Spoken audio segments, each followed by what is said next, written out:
Hey everyone, today we're doing service management. This is day 11. The date is March 13th. And first of all, we are learning how to create a systemd service, right? So we're given an example of what kind of service we want.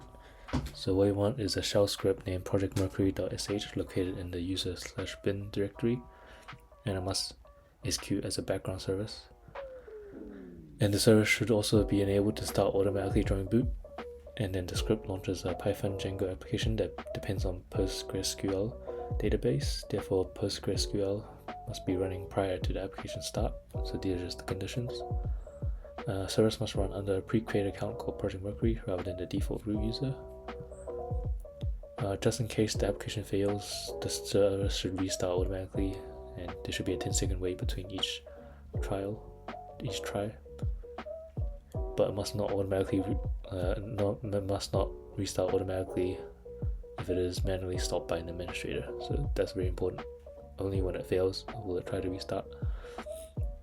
And all service events, including the start, stop, and errors, must be logged for later analysis. And the server should adhere to the multi-user.target since the user system does not require a graphical environment.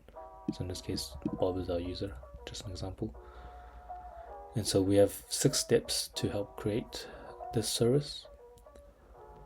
First step, start by creating the basic service unit, simply by defining a basic service unit file and calling it projectmercury.service.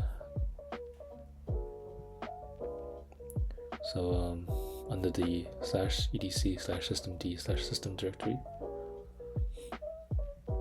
And so this only needs to execute the command in the background because it's already a bash script, right? So to start the service, simply I'll make sure you're on root as well. systemctl start projectmercury.service. You can check it by checking the status, and it will say active or not. And you can stop it with stop. Pretty easy. And to enable the service on boot, you have to add an install section to the server unit file, and then wanted by ties the service to the multi-user.target, which is appropriate for service environments. So right here. And then to run the service, because we want it to be on the user, not the root, right? To run the service under a specific user, since it's defaulted to root, we'll have to change it, which is under the user directive, the user directive under the service section. Make sure to add /user at the front of the start. And then now we want to configure automatic restarts. Right, we can use the restart directive set to on failure, and we can specify a 10-second delay with restart sec. So we just add these ones.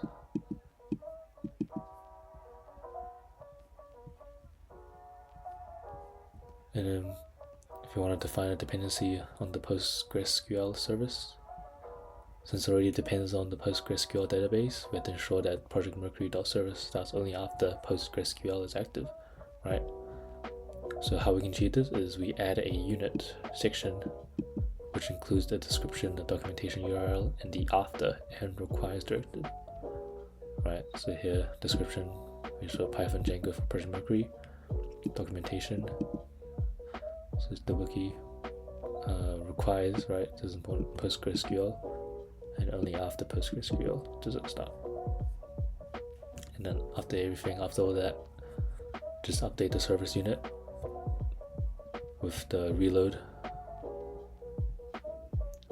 daemon reload, and then once again you can enable it to start on boot, and then we just start it, right? And then if everything's going well, we can check it to see if everything's working. And how to view logs, make sure everything's logged, right? So you can view that with general CTL with the option U, right? And there's also custom logs in the /var/logs/projectmercury.log directive. And final note, just in case, make sure the script has execute permissions, right? So change mod +X, right, to give it execute permissions. And now after all of these steps, the service should currently follow all of these steps, which were listed above. So yeah, this is definitely kind of hard to remember everything, but I'm sure with practice it shouldn't be too bad. I think most of them is like kind of like, it's like in English, right? So I know that restart equals on failure. I know what that means. Like if I was to read these, I'll know what is going on, but maybe sometimes if I'm trying to code it, I'll forget exactly the syntax. But yeah, hopefully I find a way to help remember all this. Anyways, thanks for watching. See you guys tomorrow.